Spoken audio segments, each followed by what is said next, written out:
2024 was not a landmark, but it was still one of the best years for anime fans with so many great series coming back to life and so many showing up out of the nowhere to steal the spotlight.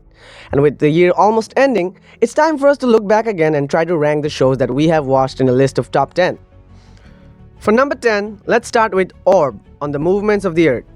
If you know the story of Galileo being imprisoned by the Catholic Church until his death for simply saying the Earth orbited the Sun, you may know how they got the title for this anime. The entire plot of this anime is in proving the very fact. Now, how is this basic scientific research interesting to watch, you say? Well, that's the fun part. The research is not the reason why this anime is so good. The unimaginable struggle for the research is the actual point. When the Catholic rulers in Europe decided to completely shut down scientific ideas by punishing people for practicing ideas, it became taboo to even have rational thoughts.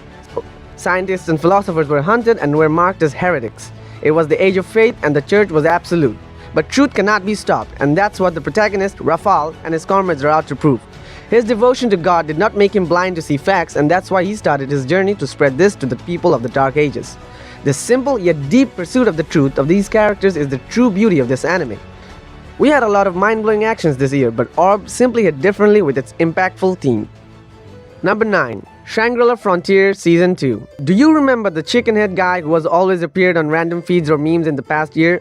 This is his anime, and this chicken is overpowered. In a world where realistic VR games have become mainstream, our protagonist, Rakuro Hizotome, has a hobby of beating bad games with bad graphics, glitches, and horrible storylines. Actually, no. The games he plays are downright trash. Even you would not play them. But these trash games come with inhuman difficulty, so Rakuro becomes too strong for the masses after spending so much time on these. So when he joins the most mainstream game in the world, Shangri-la Frontier, he realizes that he has a shot of going to the very top of this game with his acquired skills. For a game-based anime, it can be pretty brutal. And by brutal, I mean real brutal. But with good-humored Rakuro who knows how to keep things chill and funny, this anime feels less gruesome to the audience. Shangri-La Frontier Season 1 was great, but Season 2 decided to pull things up a notch with the heavy fights and even some well-played character development. I'd say the fights alone are capable of making this anime one of the best this year has to offer. Number 8. Kaiju No. 8. This series was already hyped a lot by the community for its great manga, but some still think the anime couldn't live up to the expectations of the fans, and it should have been just as big as Jujutsu Kaisen and Chainsaw Man. Nonetheless, Kaiju No. 8 is still one of the greatest assets to this year's lineup. With the recent hype of big monsters through the adaptations of Godzilla and Attack on Titan, Kaiju No. 8 brought a new viewpoint to the audience with Kafka Hibino. Kafka wants to stop all the monsters that plague the world, only to end up becoming a monster himself. Sounds like something we've seen plenty of times before, right? Well, Kafka is somewhat different. Unlike characters like Eren or Kaneki, who struggle with their identities and the moral conflict of becoming what they once despised, Kafka embraces his kaiju form to protect others. He doesn't let his new identity define him as a monster, but instead uses it to help fight other kaiju, creating a unique angle of heroism in the face of transformation. The series also stands out for its well-paced story and engaging art style, so it felt brand new to the eye and gave us some really exciting moments. Number 7. Solo Leveling. The success of this anime was no surprise. Solo Leveling was already the most popular manhwa in the world, so the anime was bound to draw attention. But A1 Pictures truly outdid themselves with the adaptation of Solo Leveling, as it eventually became one of the most viewed anime of 2024. The strength of Solo Leveling comes from its protagonist, Sunjin Woo. The plot of this series is not something brand new, or nor will you find yourself a mind-blowing story development. Yet, Sunjin Woo carries the series to the level of all the big shots of the shonen genre.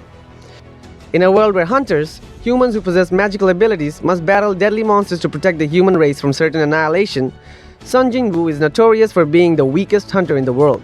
Hunters are the pillars of the world, and your rank as the hunter defines your class in the social hierarchy. So the life of Sunjin Woo is full of struggle until one day a life-changing situation changes his story.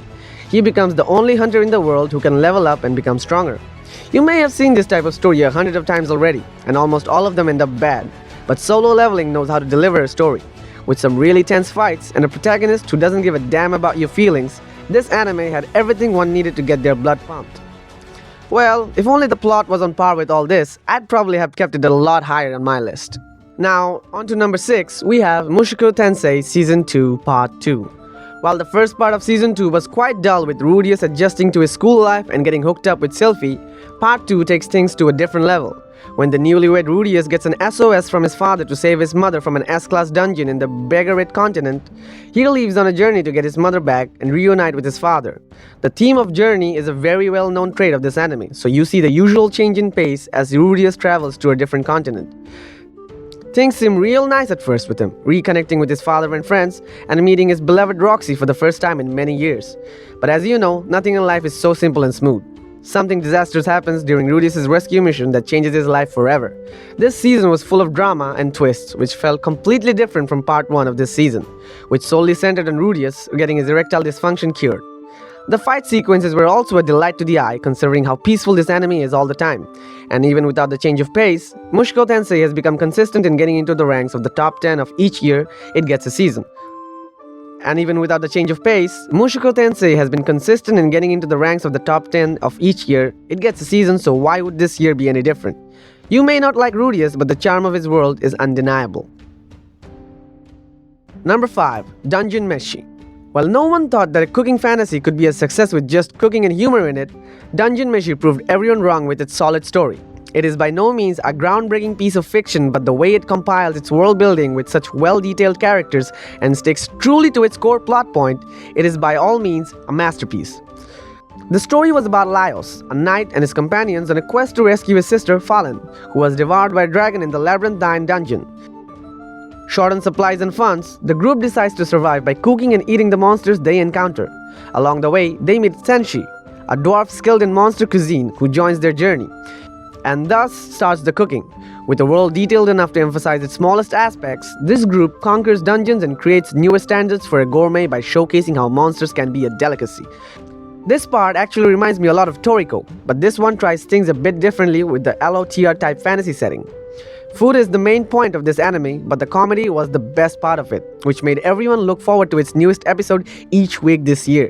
And hopefully, we look forward to more great seasons in the future as well. Number 4. ReZero, Starting Life in Another World Season 3. ReZero usually comes to your mind whenever isekai is mentioned. It has left a mark on the entire genre, but even so, the second season was not that special considering the height of its first season had reached. So Season 3, going beyond everyone's expectations, was a very refreshing outcome. With things moving to direct action as the Sin's Archbishop of the Witch Cult try to make their move, Subaru has to face far greater dangers than before and has to make more effort to become stronger. There is also the plot of Emilia taking her rightful throne in the royal selection on the side, which tries to show her efforts and conviction to become the ruler her kingdom needs. The drama part regarding the royal selection also made this pretty interesting, as Subaru was finding his way to stop the witch cult while Emilia had her own struggles to overcome. And let's not forget Ram, Beatrice, and Pug, who showed their true side character value this season with their awesome support to every front. With the new pacing and the correct amount of involvement of every important character throughout the season, ReZero takes a powerful lead this year among the fans. It almost felt like a fruition of all the groundwork Season 2 had made, and the result was delightful. Wish Rising of the Shield Hero could have been like that with its Season 3. Sorry now, Fumi. Number 3. Dandadan. The song just doesn't get out of your head, does it? Well, so doesn't the anime. Dandadan was one of the best surprises this year had to offer because no one thought it'd get this big. I'm sure the success of the opening had a big part to play here, but still, the plot of this anime remains strong. The story is about Okarun and Momo, and both have different views about the supernatural. Okarun doesn't believe in ghosts, but has real faith in the existence of aliens and extraterrestrials.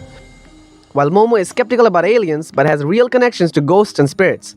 As opposites attract, these two different-minded people get attracted to each other as well. But sadly in Dandadan, even your opposite views are attracted to you. As the plot progresses, Momo gets entangled in an alien conspiracy, and Okarun on the other hand gets his ball stolen by a ghost. Yeah, you heard that right.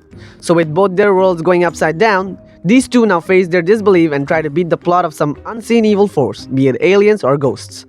The humor here can be subjective, but even a dead man will end up laughing at least once or twice after watching this one. So overall, it holds its value as the best comedic shonen anime for this year. After all, every Dan has its Dadan. What? Cringe.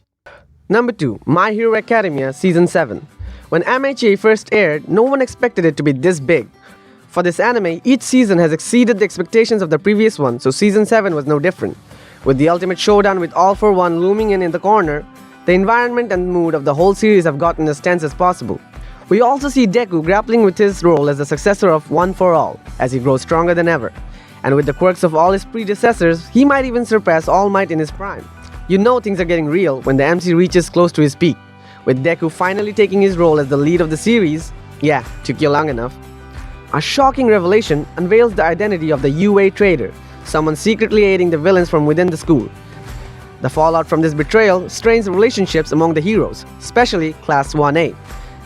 Well, as usual, they are eventually going to get past it, like always, and take down the villain, but these new turning points truly gave meaning to the motto of this series, Go Beyond. Season 7 sets the stage for the series finale, and honestly, the backstage drama seems like the best part right now. A special mention, One Piece fan letter. Now I know we weren't supposed to rank this since it's just an episode, but Toei staff really outdid themselves with this special episode. This special focuses on how the actions of the Straw Hat Pirates impact ordinary people in the world. The story mainly revolves around a young girl inspired by Nami during the Marineford arc. After the 2-year time skips, she learns about the Straw Hats' reunion and sets out to deliver a heartfelt letter to her idol Nami. While the episode provides a unique perspective showing the world through the eyes of non-pirates, it quietly merges into the main story's timeline. This fan letter felt like an accumulation of all the years the One Piece fandom had grown alongside the Straw Hats crew. And why wouldn't it be? It was created to celebrate the 25th anniversary of the One Piece anime after all. Number 1. Bleach, 1000-Year Blood War. The Conflict. We all thought Bleach had left the shonen chat. That was until it dropped this bombshell known as the 1000 Years Blood War. The original Bleach had some confused pacing and a lot of bad worked out animation here and there, so TYBW being this good was almost as big as a surprise as the One Piece live action being successful. And we all know how that turned out. Part 3 of 1000 Years Blood War started airing this October, but in this short time, it has proven itself the biggest juggernaut of this year. The story this time started with a big twist of Uryu Ishida downright going against Ichigo for the first time. With him going to the side of the Quincy's and becoming the heir of Yahawa, the confusion among Ichigo's group becomes a turning point for the story. Meanwhile, Yahawa completes his plans by manipulating Ichigo into killing the Soul King, which leads to all the realms being destabilized and heading towards inevitable destruction. It truly felt like Ichigo was facing his toughest battle ever. But even with all these tensions running, we get to see the return of our biggest baddie, Aizen. This probably wasn't part of his plan, but he does end up helping Ichigo and the other Soul Reapers to fight against the Quincy King. So this ultimate team-up gave just the right amount of goosebumps needed to heat up this winter. And as usual, the series continued to deliver breathtaking animation, elevating the fight sequences to cinematic levels. This fact alone made it a landmark anime, cementing its place as one of the year's standout productions. And that wraps our list of the top 10 anime of the year. We know not everyone will agree with our picks, and that's completely understandable. Everyone has their own favorites and perspectives. We'd love to hear your thoughts, so feel free to share your opinions in the comments below. Let's discuss and see if we can find some common ground together.